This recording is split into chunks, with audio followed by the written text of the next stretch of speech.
Welcome to Discussions and Dragons, the show where we discuss Dungeons and Dragons. I am your host, resident player character, and I am joined today by our resident dungeon master. Today's episode will cover the various backgrounds that you can assign to your character. But first, how are you doing today, resident dungeon master? Doing well. How about yourself? Doing just fine. It's been a while since we had an episode. This will be episode 5. It's good to be back. Hope everybody had a nice break. So, backgrounds. That's what we're discussing today. Yes. There are 13 of them in the PHP. We will go over each and every one of them for you. But first, a background, you might be able to guess, is the kind of backstory or just like history that you can assign to your character in terms of what they've been through, how they're known, and who they are. A backstory. Yeah. Backstory is. It's just a nice way of personalizing your character, making it more of what separates them from everyone else, why they are an adventurer. It makes them more, what's the best way to describe it? Not just fun to play, but maybe even relatable, maybe just interesting in general. Yeah.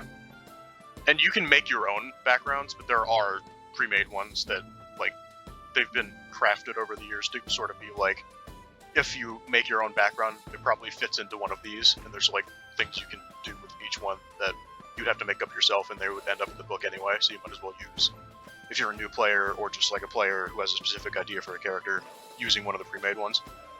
So we're going to go through them alphabetically first, because that's the best way to go through things. The first one is Acolyte. Yeah, so acolytes are essentially just, you think of a holy man or a priest. These are the people who would most likely be paladins or a cleric in Dungeons and Dragons. And these people have ties to a certain religion, just a holy background. And that's what acolytes are. And now, they're usually... What I know from what an acolyte is sort of a follower of some kind of cause.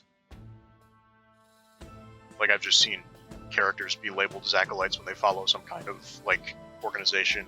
Not like a cult, but just like a group of magic users, which are commonly referred to as cults in fantasy media, but an acolyte's kind of like a low-ranking member, or just a user of their power. Is that accurate? Yes. And it's also more of just, like, an acolyte can be someone who can play as a healer or a support person in the party. And they're not really meant for combat. That's not their history. That's not where they come from. That's not what they were taught as their character. This is someone who's more of the forgiving type, the gentler kind of player. You're not going to find any barbarian acolytes out there? You might not, but I've seen people get creative. If you're looking to be more of like a, not a hero type, but more of like, not as passive as an acolyte would be, what you'd be looking for would be charlatan, correct? Yes.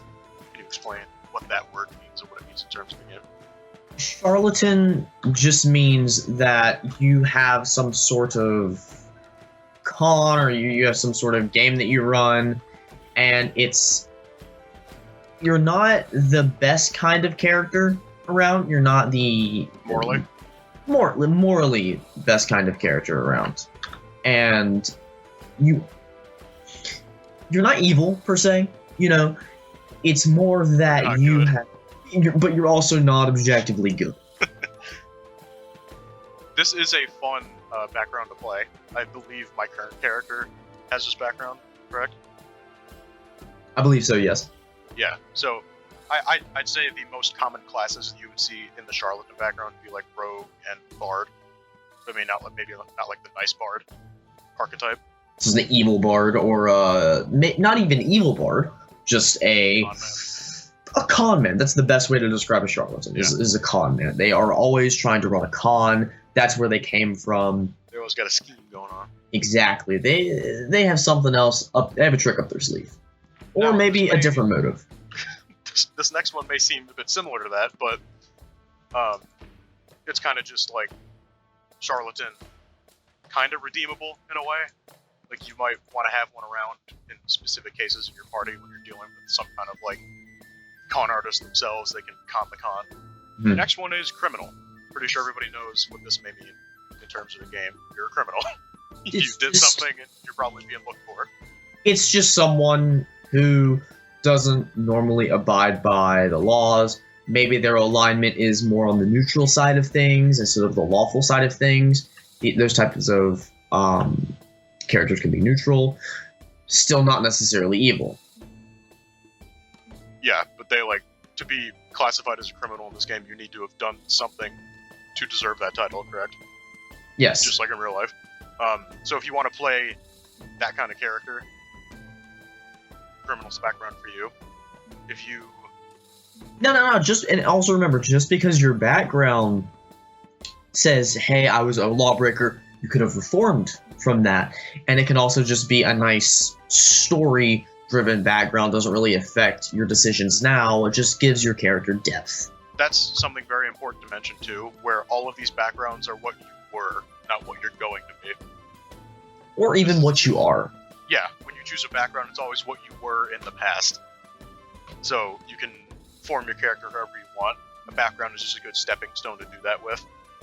So you're not trying to climb like the hero's arc wall with no footing. The next one is a very, for lack of better terms, entertaining background. Entertainer. Yes. I'd say bards are 98% of bards are this background. This it's like entertainer. Performer, any kind of jester, just go on. Yes. Yeah, it's pretty straightforward. Entertainer is very straightforward, if not the most. Yeah, I really don't think that needs any more explanation. What's the next one? One that we could talk about a lot, that we probably should, is folk hero, because that has a lot of different connotations and meanings. In the history of Dungeons and Dragons, what they want you to understand here with folk hero is that you were above average in some of the categories that define an adventurer: strength, dexterity, constitution, intellect, charisma, wisdom, etc. You did something notable to your community, and for that you have renown with some of the people, some of the places, whether you get a town, a little village, maybe big city, doesn't matter. You did something notable, you are liked by the people. That's what a folk hero is. Now, we think of folk heroes being like Paul Bunyan and Johnny Appleseed, we learned in school, right? Yes. They just performed a deed that was recognized by the masses, and they were kind of like idolized in that way. You could have hero.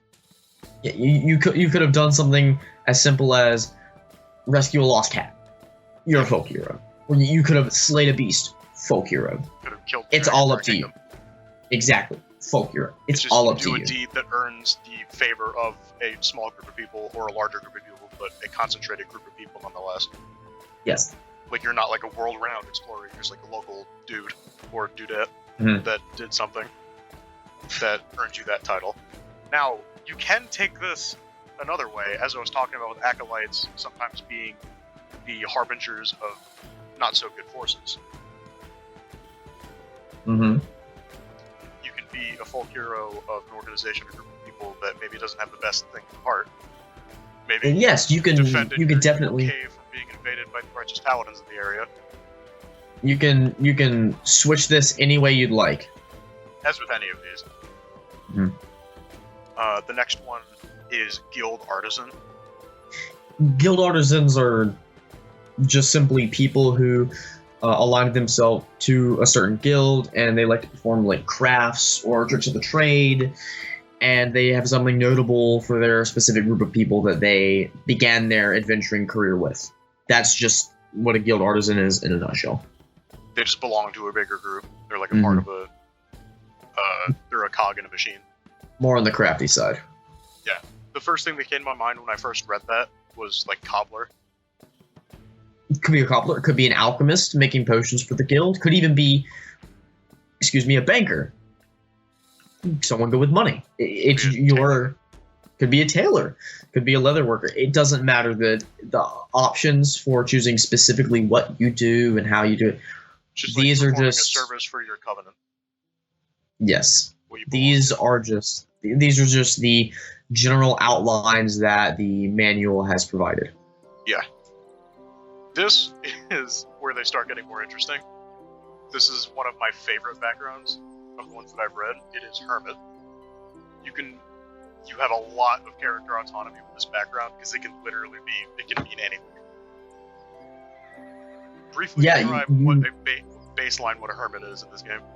You just live out in the wilderness alone with nature. Basically what it is. Most druids and probably some rangers could pick this and have it be very like class fantasy-esque. Now there is another background that's close to this, but not as specifically tied to nature. It's Outlander, but we'll get to that later, I believe. Yeah, that's coming up soon. The main thing with Hermit is you prefer to be alone. Yeah. Just with nature. That's what It's probably you going to get ruined by whatever campaign you're doing, because you probably do those in parties. So that's be interesting character development. A loner who's just stuck with a group of idiots the whole time. I feel like my first character might more been Drew than a hermit if I knew what backgrounds were back then. You could just try again with your original character that you made. Good. That's a good idea, actually. What I think we're gonna do is go over all of these and then go like back over them and talk about again what classes would be thought of to be which ones, just to give people a better idea if they're planning on listening to this and listening to our class episode and deciding to make their characters off of what we say. Mm-hmm. The next one is noble, Mm-hmm. and this is a term used in just Earthling history books. It just means like high-ranking official in a society, kind of like under the royalty. You belong to a higher up family, a higher class in the history of your Dungeons and Dragons campaign. That's all this means. In our current campaign, we have 2 nobles, don't we? I believe so. Yes, they are cousins, hailing from the same family and city, and they different class and different race, but still the same family, same background. So, And they are an elf and a half-elf, right? You'd see a lot of elven nobles in this game, oh yes, for sure. because their whole society, I think we went over that in the races episode, Mm-hmm. with the elves and half-elves, they're kind of like known for being like that. Mhm. Now, you should take this one, Outlander. Yes, Outlanders. These are the hermits that don't really care. These are like the hunters. These are the people who still interact with society, but they are also very good at tracking, wilderness exploration, stuff like that. These are people you don't want to mess with if you get into some guerrilla warfare. Think of hermits as they are the trees, and the Outlanders are the wilderness is their playground. I'm not following. But it's just hermits. Like nature is their home. Outlanders, the city or the town is their home, but they also know the wilderness like the back of their hand. Okay. They're more What classes would be in there? they're more societally interactive. That's the word, right? Interactive, yeah. Anyways. Is the word, Resident Dungeon Master. Anyways, Speaking of that wisdom, the next one is Sage. sages are just old people who have lots of experience. People. Old people, lots of experience. That is something to be said, though, because sages usually are older beings, because they do need a lot of experience to be considered a sage in something. You'll often hear in real life the phrase "sage wisdom." Mhm. It's just kind of like that's an attribution that goes with the word sage and the not occupation. What word am I looking for? The title of sage. Mm. The next one, it's pretty standard. It's sailor. There's a lot of Just- seafaring things in D&D. That's probably why it's one. Most of the time, your campaign will take place on land, but As a sailor, someone who comes from the sea, water, you could be as easy as a fisherman, or maybe you were the captain of a vessel. Doesn't matter. You drove a boat. If you're a druid, you might have been the fish they caught. That is also valid. Yes. Did that just give you an idea? Yes. Yeah, druids, they could fit into really any of these, which is interesting, but we'll get to that. The next one is soldier. So that's just basically what you think a soldier is. They're kind of like a In a militia, mercenary. in the army, could be a mercenary. Yeah. It could be ex-soldier turned mercenary, something like that. Yeah. Someone who has some kind of like military battle background Mhm. that is fighting for something, you know?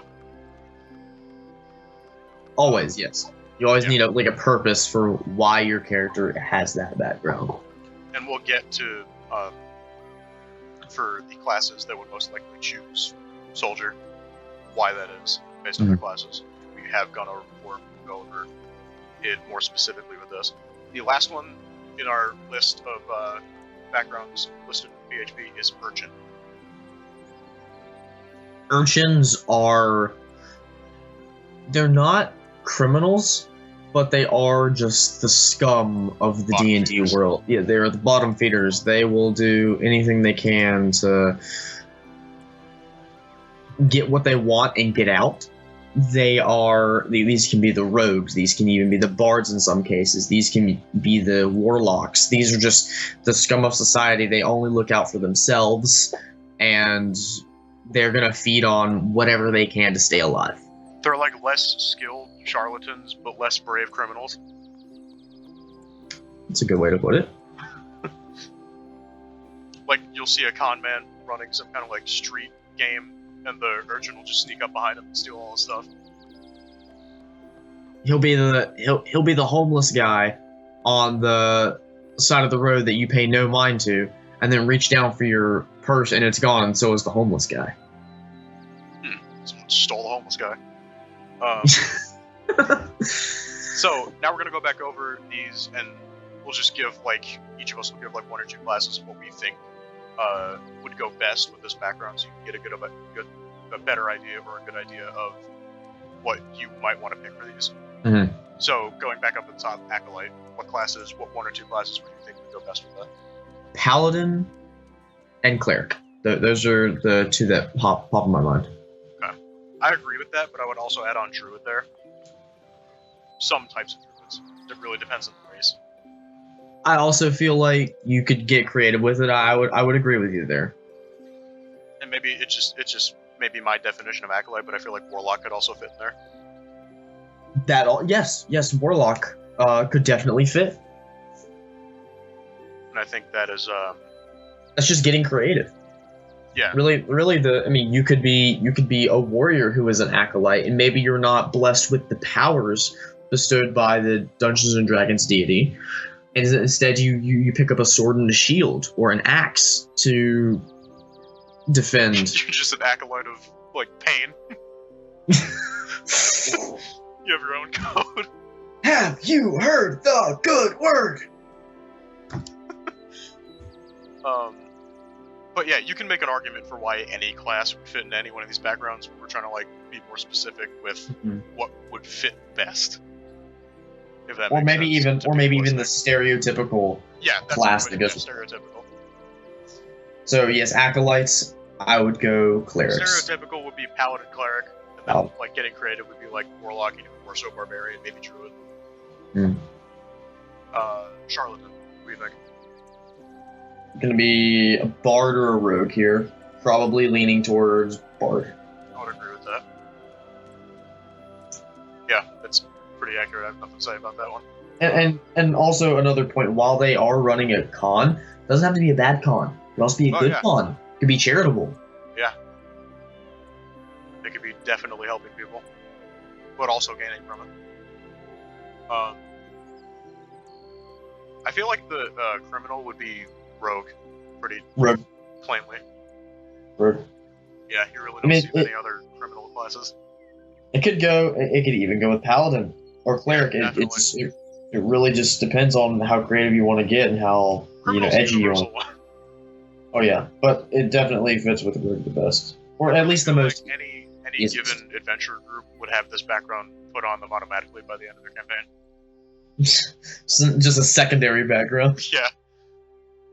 You'll find yourself in a made-up world of D&D ignoring many laws and rules that you hear. That's part of the fun of it. They're more suggestions than laws. Yeah, it's just like the PHP. Anything an NPC tells you in D&D is just like the PHP, suggestion, player's handbook. That's a nice guideline. You might die in the game if you don't follow them, but it's whatever, you roll another character. That's what we're here for, to tell you what to do. Folk hero, any class. Any class. Any race, kind of. People don't like, why am I forgetting her name? The ones that look like demons. Demons? Devils? No, they're a really popular one. Tiefling. Tiefling! Sorry, just skipped my mind.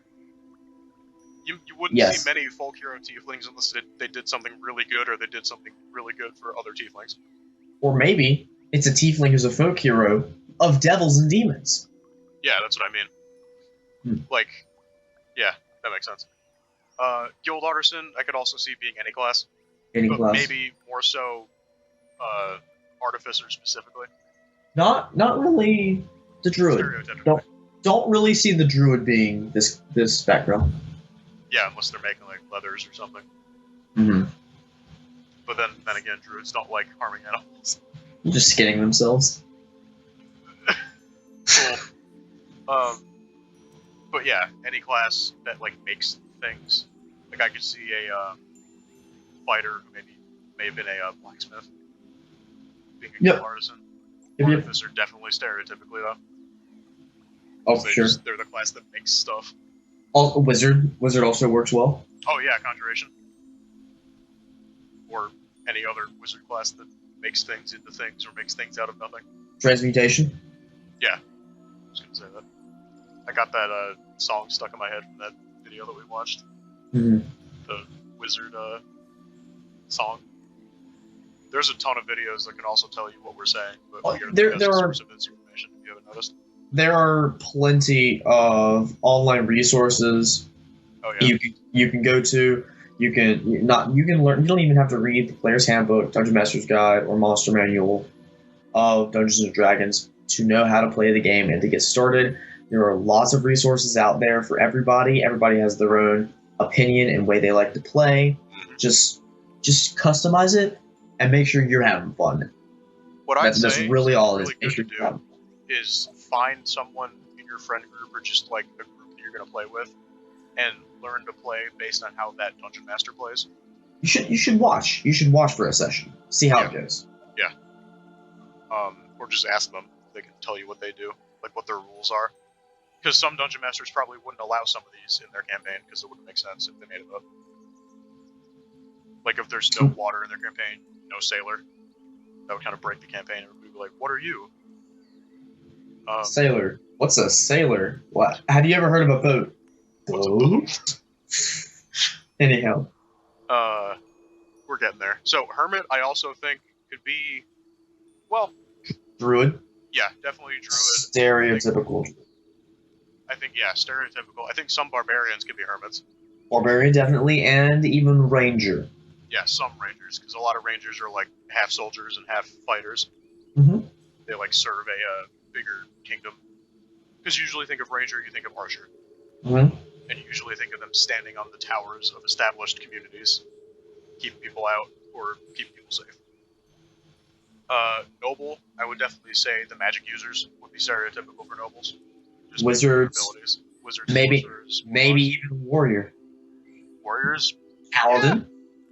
Yeah, paladins are magic users too. Clerics, really any direct magic user. Maybe not barbarians and fighters, but maybe other classes that use conventional magic. Now, you could also be a noble on the evil side of things if you're like an evil sorcerer or a warlock. You want to abuse your nobility. Yeah. I'd say most of the evil magic users that you would encounter in a D&D campaign would be nobles. Such as Strahd.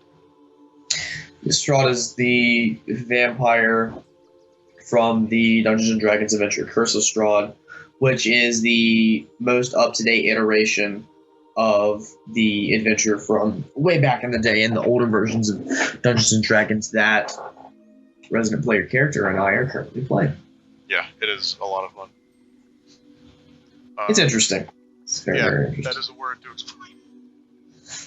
It is very interesting. It's a word to explain a wagon filled with 100 bottles of alchemist fire exploding, blowing the eyebrows off of our ranger. Ah, good times. Yeah, pretty cool. Pretty sure he wishes he was a hermit then. Anyhow, we'll probably have episodes talking about our campaign experiences. That might be the next one. Stay tuned. The next one is Outlander again. I think any class could be an Outlander, but again, Ranger though. Yeah, Ranger. That's what I was gonna say specifically. Not warrior. I'm sorry. Barbarian also works here.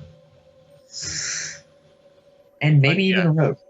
Any class that could function in society but wouldn't stay there, you know. Could be a sorcerer. Could be a monk. That's one I haven't been thinking about. I definitely think monks could be Acolyte, monk also works. Yeah, that's what I was gonna say. They could also be charlatans, based on how some of the subclasses of monk work. Mm-hmm. If I'm remembering them correctly, or that might be fighter I'm thinking of. But yeah, Outlanders is just any, I guess a synonym for Outlander would be outcast, but they're not like... Not really outcast, they're just more like self-outcast. Yeah, that's what I was going to say. They're not like cast out by people, they cast out themselves. Not the anti-folk hero. They're not the anti-folk hero. That would be maybe the criminal. Yeah. We talked about Sage already? Didn't we already talk about Outlander? We just talked about Outlander, and next up... Sage. But we just talked about Sage, too. No. Sage... Oh, we're talking about Noble. Noble, yeah. We just talked about Noble and Outlander. So Sage... Wizards. Old wizards. Wizards. Could be druids. Could be sorcerers. Really old class. Could be a monk. Yeah. Cleric. The principle really stands here. You can have old people of any class. It's more of think of the wisdom-based classes, I would say. Yeah, definitely wizard, sorcerer, or not. Sorcerers, intellect, charisma, or wisdom. Sorcerers are just charisma. Wizards are intellect. Ah. And druids would definitely be sages, almost by definition. Druids and Wizards. Clerics too. Wizards, yes. If you find an old magic-looking person in your campaign, assume they have immense power. Or they're just nuts. They're always old. Yeah, always. If you see an old person in a D&D campaign, ask them questions. Because they survived that long in that universe. Which is, yeah, he's laughing because he's a DM, and he knows how hard it is to survive in some campaigns. I've played in many campaigns. I've lost many characters. Uh-huh. Oh, yes. Sailor, I think fighter. Rogue. Rangers, most rogues. Rogue. Definitely fighters, too. I believe a subclass of, is it rogue or fighter, is swashbuckler. Rogue. Yeah, subclass of rogue is swashbuckler. Literally a Sailor swashbuckler. Consider being a rogue. It is, that subclass is so fun. Yeah, oh I think my you God. played it once, right? I have created a character for it. I have not played it yet. Played it in your mind. We are actually planning, or we're planning, I think we are still planning on having like a seafaring boat campaign. If we ever get to that, we're definitely talking about it on this podcast. Yeah, we might do it on this podcast. Do the play-by-play. Oh my gosh. Yeah. That would be cool, having like a playbook of what we did that week. Okay, we can't get distracted. Come on. Alright, soldier. Fighter, 100%. Fighter, ranger, barbarian. Yep, but definitely fighter. If you're gonna play a fighter, soldier is your. If you don't know what background to pick, just go to soldier. Just go to Captain America and D&D soldier. Yeah, that's pretty simple. Yep. Now, all right. Next. We're going through these fast, but we're going through them with a different comb each time, so you're going to get a lot of information. Urchin. Rogue. Yeah. Anything else? I was trying to think. I really don't think there's anything else that would fit Urchin better than Rogue. Because you're trying to not be seen, you're trying to not be caught. Warlock. Exactly, yeah, warlocks Warlock. too. Anyone in a society who is kind of not welcome there or just like frowned upon. These are the people who were cast out, but not thrown out. Yeah, they're like the. No, wait, no, reverse that. They were thrown out, not cast out. There you go. Yeah, if they're back, they're like vermin almost. Mm-hmm. Like, yeah, that's the best way to explain it. So, I got an idea while we're talking about this. We should, because we were originally planning to just go over the classes that were stereotypically best for these backgrounds. Let's talk about the races that are most stereotypically best for these backgrounds. Okay, real quick. Because we do have an episode going over races, our first episode, and an episode going over classes, so you can reference either of those if you want to hear more in-depth explanation about the races and classes we're talking about. All right. But Acolyte, what races? Let's do one race. Okay. For our opinion for Acolyte. Elf. Yeah, that makes sense. All right, next. I'm sorry if there's large swaths of silence because we're both trying to think about what would be best for this. Yeah, elves definitely. I'm trying to think of one. I think because elves fit really well. They live so long. Yeah, in time to bind themselves to something like that. Dwarves also live very long. Dwarf would not be a bad choice here. No. Gnome, they do live fairly long, 200-ish years, I believe. Which is scary every time I hear it, but we all get over that eventually. Charlatan, I think humans would be the best charlatans, honestly. Charlatan, let's see, Dragonborn. Yeah. But I would say Tiefling. Yeah. I can see Tiefling that is too. my final answer. There's a lot less thought that needs to go into this than classes because it's just like, oh, whatever you want it to be because you can play anything now. Mm-hmm. Criminal, I definitely think Tieflings would be in here too. Tieflings, just because they're half devil. Yeah. Let's see. Yep. Criminal is also You can really play human as any of these. Yeah, human. For any of them. Human is. If you play versatile. human in D&D, get more creative. There's so many more things to choose from. And this is coming from somebody who chooses human in most fantasy games that he plays. Video game wise, at least. Yeah. I just like the armor on them more. Just makes sense because I think they always code it to the human models first, and then stretch it all into the other models. We're getting off track. It's fine. It's whatever. Talking It's about our fantasy show. stuff. With folk hero, any race, really again. Or wait, we skipped one. Entertainer. Entertainer. I would say gnomes, honestly, I would say half elf. or halfling. Halfling. Yep. I'm gonna stick with half elf, but I also agree with halfling. I'm gonna change mine. So I think I was thinking about halflings in the first place. I'm gonna change mine from gnome to halfling. Definitely, if you saw a halfling perform in some kind of show, you'd gather around. Folk hero, really any race. It really depends on the region, actually. I'm going to say for this one, human. Humans are always trying to prove themselves in D&D.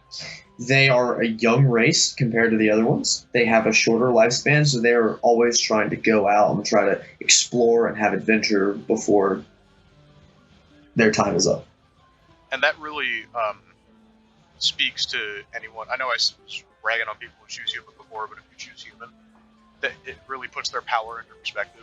Because if they can hold their own against the other stuff in the game, you're talking about like 700-year-old elves, like magic dwarves that lived for 400 years. And then 24-year-old human. Yeah. Like 24 years ago, the dwarf was doing the exact same thing he's doing now. His beard was 2 inches shorter. Yeah. Guild Artisan, I believe this could also be any race, but there are craftier races. Doing gnome for this. You got one? Gnome. No, I agree. Gnomes are a bit known for being crafty, aren't they? And That's that. I'm sticking with gnome. The shorter the race, the craftier it is. Mosquito. Does that actually make sense? What's the tallest race? Tallest race would probably be Goliath, but that's not in Player's Handbook. I would say Dragonborn.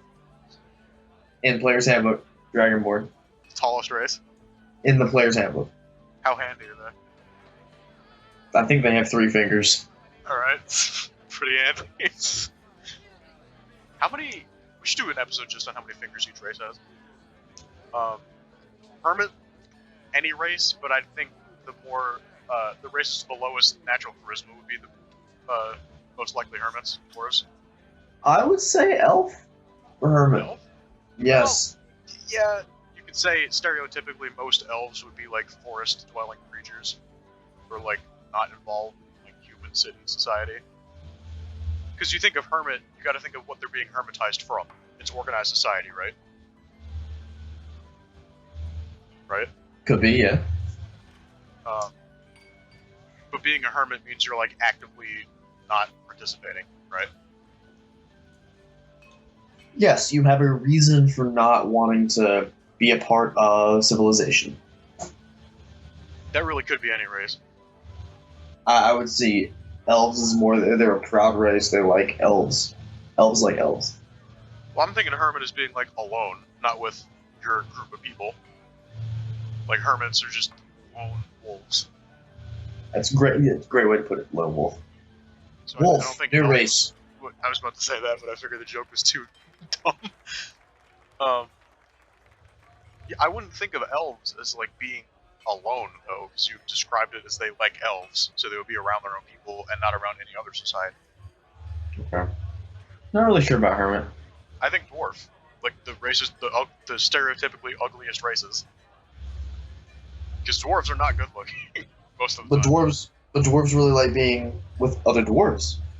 But some dwarves could be hermits, and I think if you're talking about, I think you can make it work with any race. you could. That's what I said initially. But I think if you were to assign a stereotype to it,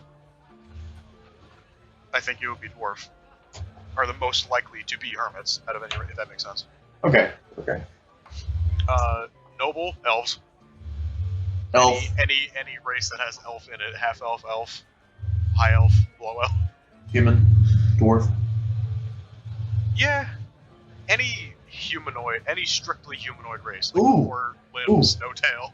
Half elf. Yeah, I said half elf. Well, Elves definitely take top tier on this list for what would be most likely for noble. Human kingdoms are very prevalent in these games. if you put them in. Well, I'm talking like pre-made ones. And just when you think of fantasy, you usually think of, oh, the human king. You know, you usually don't encounter an elven king first in classic fantasy. You know? True. Outlander. What do In you think? this one, I am going to say it's a lot easier with class. Right? That's what I'm saying. We like to challenge ourselves here on this shit. I'm thinking human. Yeah. Outlander outcast themselves, right? Yeah, and then they can also come back to interact with society, so they can take like a sabbatical. Yeah.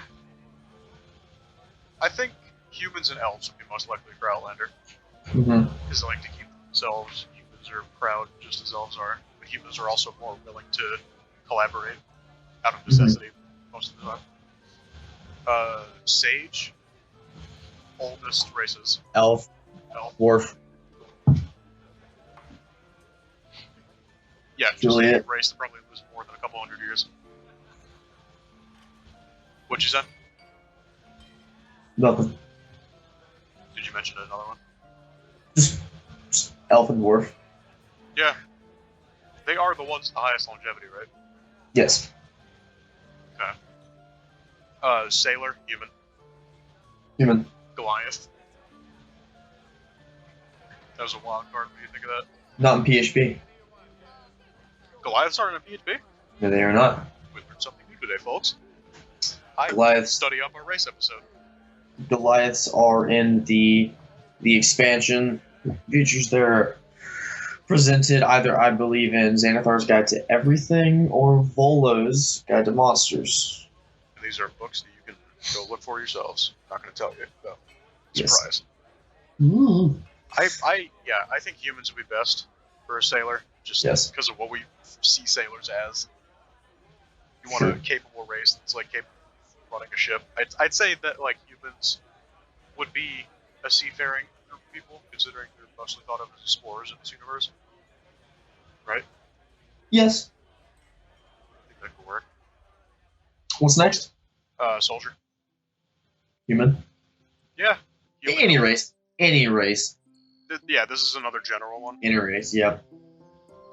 Some of these are kind of like cop-out backgrounds. Yeah. Like the stereotypical starting character, human fighter, soldier. Yeah.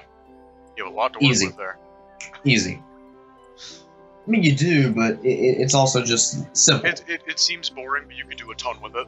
You could, yeah. Yeah. You just have to really push to make it work. What's next?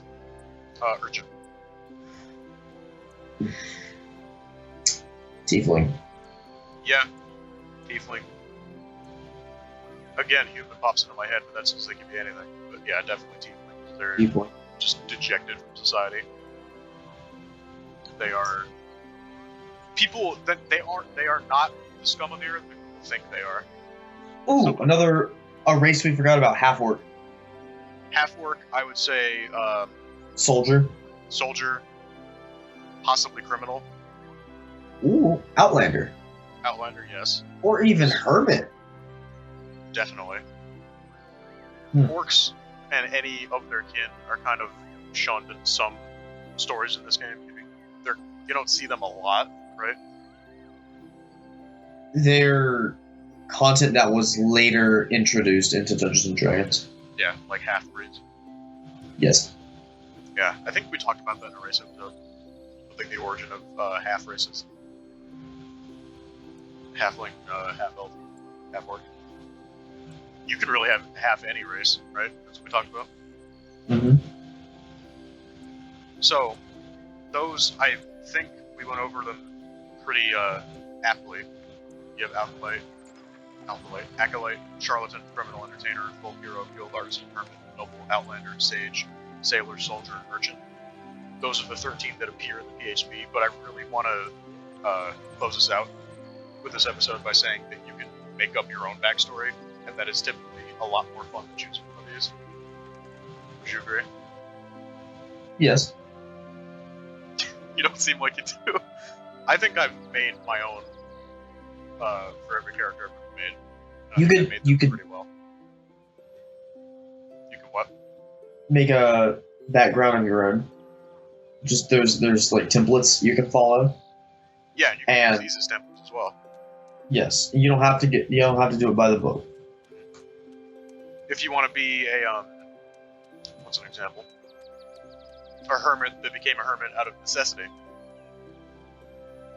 You could be an urchin who was shunned by a bad society and is seen by an urchin as them. You can But a folk hero, or like a criminal by one society, but a folk hero by another. Yes, that's what I was trying to say. You can be not a double. You can mix and match. Just like, yeah, you can be thought of as two different ways by two different groups of people, or whatever. Yeah, you wouldn't get the bonuses for both, because there are some bonuses associated with these backgrounds, and you can do a little bit more researching yourself. Everything's in the player's handbook, but just talking about what goes with what and explaining what they really mean without getting too technical with a background, because background is, like we were saying earlier, it's just another way to customize your character and make it feel like your character in this role-playing game. It has significantly less impact than race or class, if you want. Yes. You don't even need a background. You can be a complete mystery if you want. Good. So, you can find our podcast on the Pirate Media One site every other week. We will be talking about something else next time, as usual. Thank you, everybody, for listening. Have a good day.